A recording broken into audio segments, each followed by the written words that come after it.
Assalamu alaikum everyone, I am MD Hasib and welcome to my another new vlog video. আজকে আমরা আসছি আমাদের ফাঁসিতলার একটি গুরুত্বপূর্ণ একটি স্থাপনা, এই লাল মসজিদ। আমাদের লাল মসজিদ এটা মাস্তা, এটা ধরে মাস্তা লাল মসজিদ ধরে। এটা আমাদের কামারদহ ইউনিয়নের একটি গুরুত্বপূর্ণ একটি স্থাপনা এবং এটা অনেক প্রাচীনকালের এক মসজিদ। সো আপনাদের সামনে দেখাচ্ছি এই 3 গম্বুজ বিশিষ্ট লাল মসজিদটি। ওকে, সো আমাদের লাল মসজিদটি এটা হলো ঢাকা রংপুর হাইওয়ের ওপরেই আছে। তো আপনাদেরকে একটু দেখাই।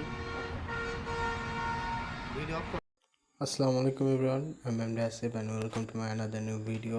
আসলে অনেক দিন ভিডিও করা হয় না, ভাবলাম আজকে একটু ভিডিও করি। আজকে আমরা আছি আমাদের গাইবান্ধা জেলার গোবিন্দগঞ্জ উপজেলার কামারদহ ইউনিয়নের প্রাচীনতম একটি মসজিদে।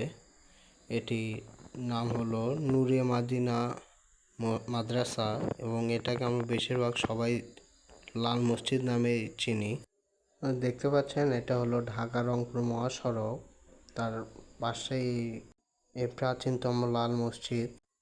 আমরা যদি গুগলে গিয়ে কামারদহ ইউনিয়নের কিছু প্রাচীনতম অথবা ঐতিহাসিক কিছু যদি আমরা সার্চ করি তাহলে আমাদের লাল মসজিদটি আগে আসবে, মাস্তা লাল মসজিদ। সো আমরা এখন মসজিদের উপরে উঠতেছি। প্রথমে তো ইন্ট্রো দেখেই নিলেন। যাই হোক, এখানে একটা মাদ্রাসা আছে, আমি মাদ্রাসা এক ছোট ভাইকে নিয়ে উপরে আসছি। দেখেন এটা দেখতে কীরকম। যাই হোক, আজকের ভিডিও আর বেশি বড় করব না। সো আজকের ভিডিওটা ছিল এই পর্যন্তই। তো এরকম নতুন ভিডিও পেতে হলে আমার ফেসবুক পেজটা ফলো করে ইউটিউব চ্যানেলটা সাবস্ক্রাইব করে আমাদের সাথে থাকবেন। ধন্যবাদ। আসসালামু আলাইকুম।